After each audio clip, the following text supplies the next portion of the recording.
Welcome to St. Louis on the Air. I'm Sarah Fenske. Taulby Roach became president and CEO of Bi-State Development 14 months ago. And since that time, he's made the safety of the transit system a major focus.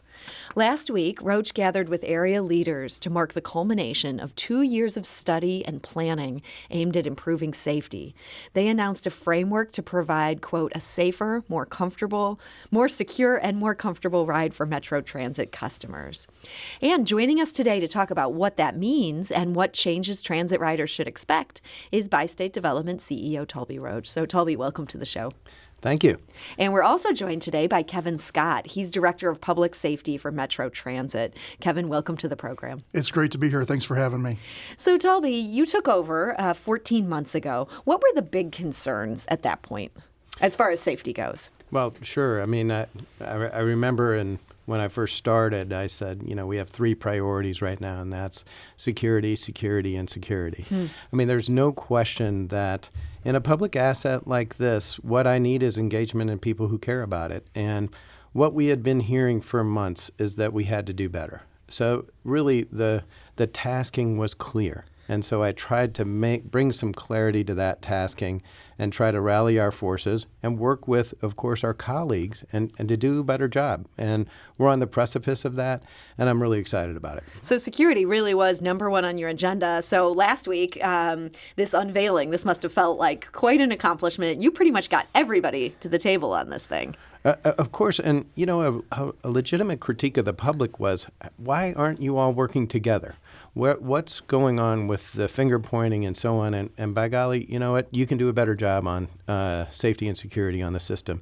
So first is to realize that and then concentrate your forces at making that happen. So, of course, the document signing was very important and a huge win for us because, remember, I have County Executive Sam Page, I have Mayor Lyda Cruzen, I have County Executive Mark Kern, all signatories on that, along with the 2 chiefs, Belmar and Hayden, and with the sheriff. So what that says is that this is a collaborative process where our professional police partners are literally embedded into what our plan is. So, Kevin, tell me a little bit about that. How is that going to change the way things had been done before this framework was formally in place? So the very easy answer to that is staunch collaboration. We've taken a look along with our partners, police partners, and all of our stakeholders at what can we do to make the system better. And what people really want to see on our system is a visible security component that positively engages our ridership to ensure the quality of that ride. And so that's really what we need to do. We need to focus from an internal perspective on securing the system and collaborate with our police partners on truly policing the system. And I think that's really the big difference that you're going to see at this juncture. So what is that going to look like? I mean, we've all seen these reports that have come out that officers were assigned to these trains and maybe were hanging out in their office as opposed to actually being out there. How do you ensure that there is going to be actual policing, not just police assignments? Well, as we've walked through the revetting of our security plan, like Taulby said, it's been a collaborative effort. We've walked through it systematically with representation of our police partners, with our contract security partners and our own internal staff. And so our new approach is going to be a layered approach where you have a solid, visible layer of contract security. The Metro Transit security specialist will be the core of that layer and represent the brand and corporate interest. And then you have the law enforcement component. And so what we've done in devising this new deployment is we've focused on what our clear roles and responsibilities are. So everybody's not going to be policing the system. The 2 major visible components of the layered security approach will be securing the system, and we'll work more collaboratively with the police to actually police that system when we need to bring them in. Okay, so the people that we'll see sort of day in, day out as we're getting on and off buses and MetroLink, those will be the security force, and then the cops are going to come if things escalate? Yeah, so we're going to have a zoned approach to security along the alignment in areas of responsibility. And so our staff, both contract security and our own Metro TSS employees, will learn those areas, learn our ridership, learn what the trends are, what the problems are. And it's really more of a community customer engagement approach than just trying to carte blanche police the entire system. Sort of like how beat cops back in the day used to know the guys on their beat? Absolutely. Okay. That kind of makes sense to me now. But how can you do that when with transit you've got so many people coming in and out? It's not just a neighborhood where kind of everybody knows the regulars. Well, that's true in a sense, but we do have a lot of regular ridership that we can equate to certain areas along our alignment. And I think what's important is that when they show up every day, they see the same faces. They learn the company's representation. They know who to contact if there's a problem. And then the other thing that I think is important is, as our employees work to address customer issues, they're going to have the ability to branch out and bring in whatever resources they need to fix those problems. Instead of having a top-down forced procedure, it's going to be an empowerment of our Metro employees to address the issues as they need to address them. If you're listening to this conversation and you're a regular transit rider, we want to invite you to join us in this conversation. Do you feel safe riding Metro? What would you like to see change? Give us a call at 314-382-8255.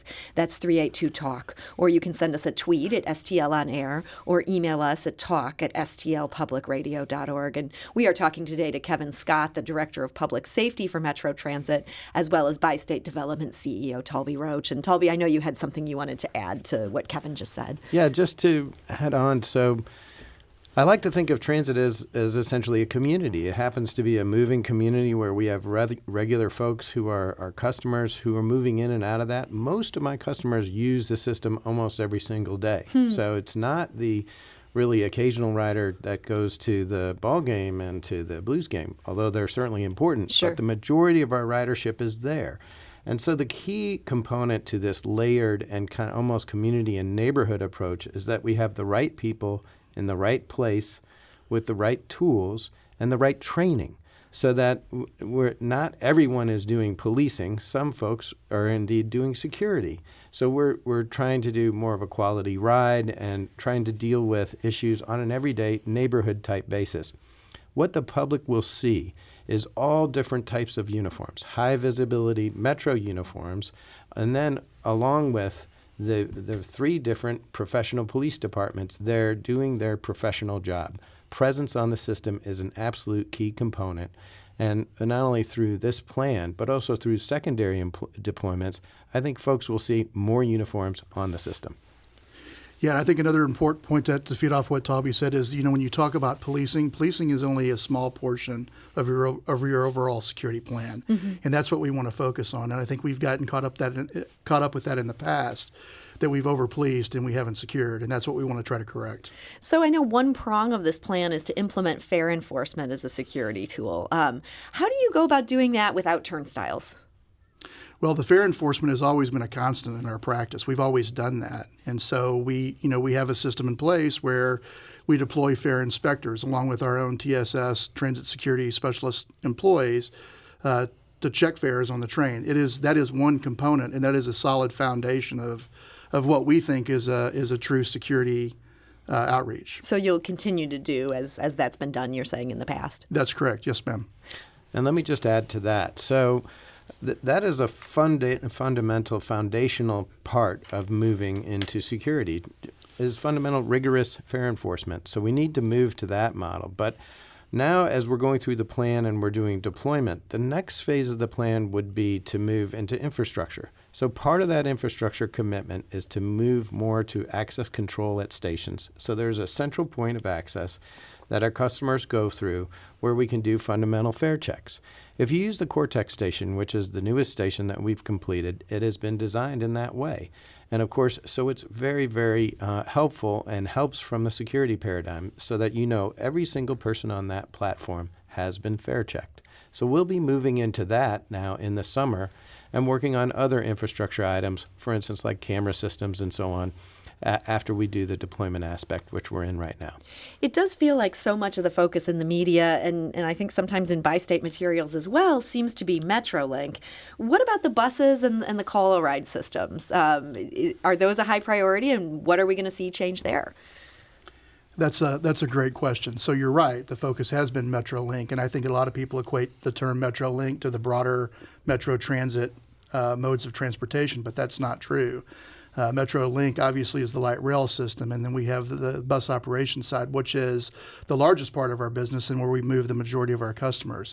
And so in the very basics of what I explained as far as our deployment plan goes, we cannot be dismissive of bus operations, and so we have service areas built out on the operation side, on the bus operation side, and those will also be staffed with transit security specialists to coordinate security needs within those areas. And that's something new that we're moving toward. I want to go to the phone lines. Anna is calling from the Central West End. Anna, hi, you're on St. Louis on the Air. Hi, how are you? Thank you for joining us today. Do you have a question for either Kevin or Taulby? Well, the only thing I want to say is that I'm 80 years old, and I ride the MetroLink quite frequently. Good for you. And I feel safe, but I have to admit that I am a little hesitant to take a late, if I come in on a late flight and I have to go to the Central West End Transit Center, I'm a little hesitant to do that. And for safety reasons. Anna, I can understand that. I got to give you props. You're out and about at 80 and you're riding the MetroLink. I think St. Louis needs more people like you. Taulby, what do you think of what Anna has said here? Well, first of all, Anna, thank you for your ridership. It's really just appreciate your dedication to the system. And we need to take these comments and take them very seriously. So remember, we're in the customer business. So we're in the people business, and we need to figure out what our riders are telling us and what can we do better. In order for us to solve a problem, we have to admit what is the problem. And certainly part of the focus of this plan and to us making these investments and, for instance, bringing new people in, like the leadership that I have, just like Kevin Scott sitting right here, a professional in the business, is to put those resources to bear and dedicate to the critiques and criticisms that we have from the public, take them seriously, and do a better job. That's what we intend to do. Anna, thank you for that call. That leads me to Carl actually left a great comment and question on our Facebook page. He says, I think true security will only come with higher ridership. That sometimes it's just a problem when there's just not enough other people around. Adding more police is the wrong way, he says. What are they doing to actually increase ridership? Is that at all part of your plan at this point?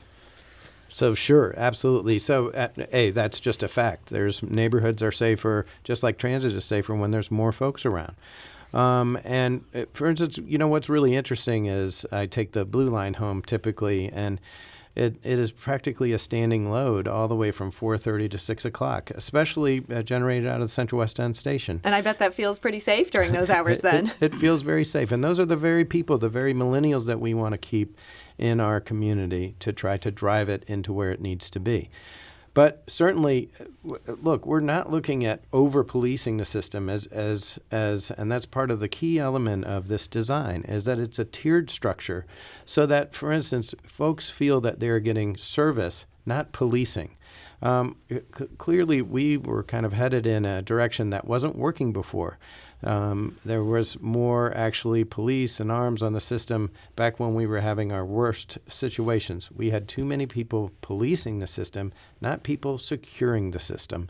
So what we're trying to do is do appropriate roles and responsibilities and try to do a better job at customer service.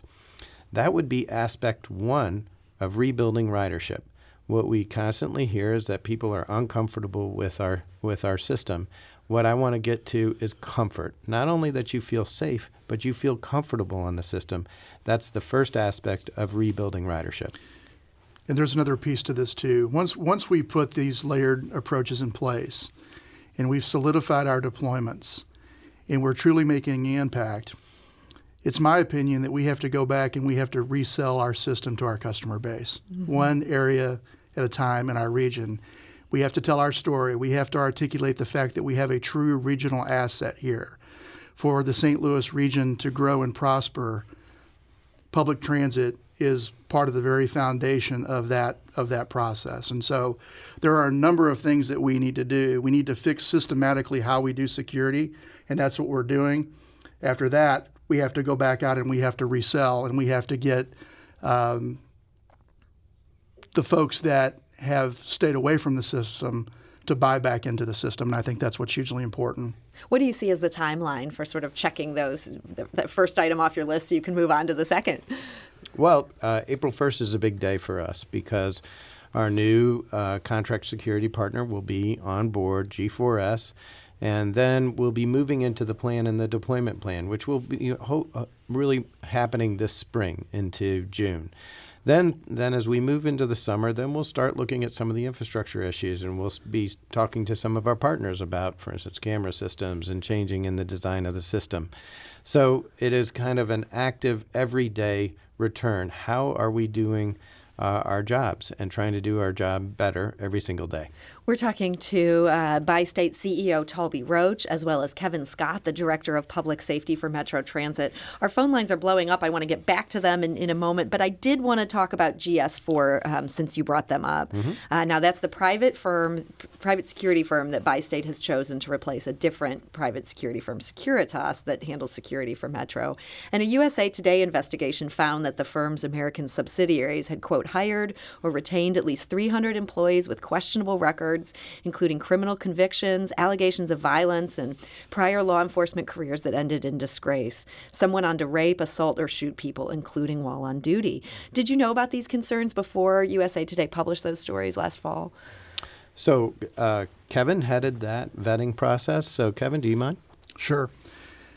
We worked through our procurement process. Some of this came out after we had made our selection, but here's to the broader point. Worldwide, they have over 500,000 employees. In the United States, they have well over 40,000 employees. They have very sound, robust transit accounts throughout the country. Some of those accounts, their participation has been renewed. They have given us no indication that these speak to the broader company culture in itself. I think in any organization, if you go out and you vet any organization, you can find things in occurrences that maybe you're not favorable of. But since we've hired G4S, they have really put our concerns to rest. And this ramp-up process to bringing them on board on April 1st has been stellar. They've hit all their benchmarks. They've brought in transit-specific oversight. And that's what was hugely important to us as we set up this account. We want it to be transit specific. You don't set up a security account like you're guarding a bank. This is a very fluid process. And so I would say at this juncture, from the Director of Public Safety, I feel very comfortable with where we are with G4S and have been very happy with their performance thus far. Let's go back to the phone lines. Karen is calling from Baldwin. Karen, hi, you're on St. Louis on the Air. Hi, I just have two quick questions and a comment, and I'll take my answers off the air. I used to live around the corner from the station on DeBolivar for several years, and what I'm hearing now isn't giving me any confidence that it's going to help. So first question, how often do you actually ride the MetroLink yourselves so you can experience what's happening? Because you don't need six-figure consultants if you actually ride or walk past there. And then second, how is deploying people going to help someone who's just been a victim of crime? You've got a 30, 60, 90-second window. Can you get there fast enough? Because I got to tell you, at certain times during the day, that station is like an open-air drug market. There's drug use, thieving. You run and pick up your friends from there when they come in from the airport just to get to them in the nick of time. That's the Skinker DeBolivar station, Karen? The DeBolivar station. And I don't think that's the only station where that's true. So I hear all this really nice, executive rhetoric, but it doesn't help people. It really does not help people. If you don't have a strong presence there, and if you don't eliminate that criminal element that has started to take over that corner, Karen, run out, then it's just not. I just don't see how it's going to help. So, thank you, Karen. Thank you so much for that call. And Taulby, I know you'd like to address Karen's concerns here. So thank you, Karen. I really appreciate it. So, as I said, I'm open to critiques and criticism. And I ride the system almost every single day. So I rode it this morning into the office. I typically take a 7:30 train. My home station is the Skinker station, and I walk to it. So I'm only one station away from the Forest Park. And look, we are a neighborhood in our city, and crime and difficulties on it are a reality, and we need to attack those and try to be vigilant about trying to make things better. I'm not going to say that there aren't issues that we are concentrating on, and there are individual stations in which we are using now data and deployments to try to help us do a better job in that. And I very much hope to earn your business. And if you see me on the train, which you will, say hello or give me a criticism. I'd like to hear about how my people are doing, because there's only one way that we get better, and that's by being present and out on the system. And I'm dedicated to that. We did get a question from email. This is from Benjamin K. And he writes, I realize that law enforcement needs to prioritize serious crimes, but are there plans to start penalizing minor offenders as well? The presence of smoking, tobacco, and marijuana, gambling, loud music, and profanity on board MetroLink trains certainly do not contribute to a sense of overall safety. And before I let you answer that question, Kevin, he does add, I have noticed and appreciated a larger police presence in the last year, and it is definitely helping. So what about these lower level offenses? What's your thought on that, Kevin? Yeah, we have to enforce our rules. So we are constructing, and it's almost done, a clear rider code of conduct.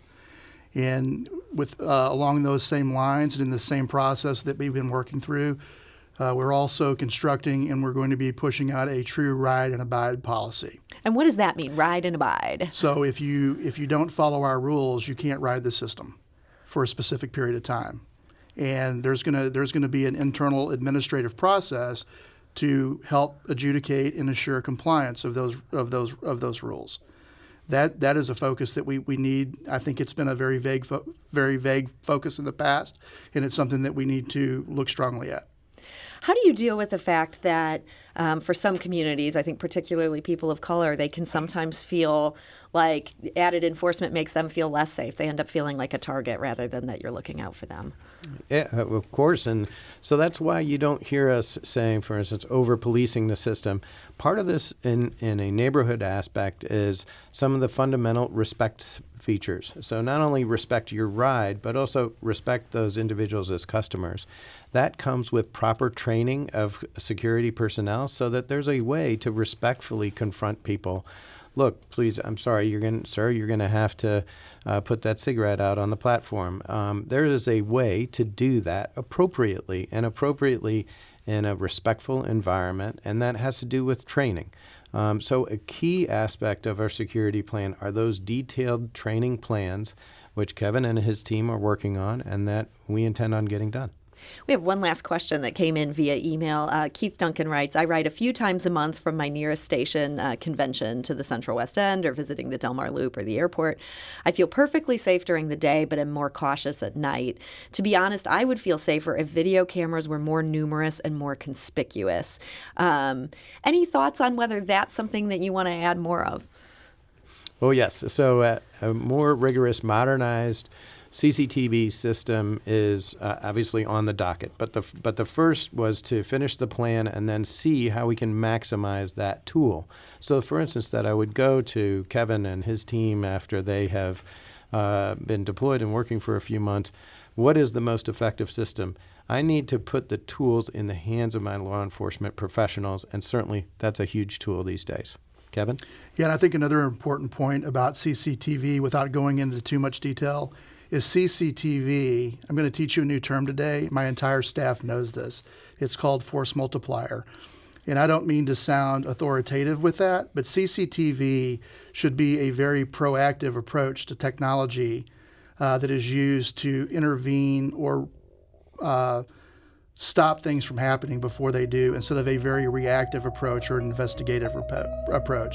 And so that's part of our plan as well, and it's a top priority. Does that make sense? Yeah. That answers my question. And unfortunately, we're out of time. We have so many more questions, but we're just going to have you guys come back. So Kevin Scott, Director of Public Safety for Metro Transit, thank you for being here today. Thank you for having me. And Bi-State Development CEO Taulby Roach, thank you for joining us. Anytime, Sarah. Thank you. This is St. Louis on the Air on St. Louis Public Radio, 90.7 KWMU.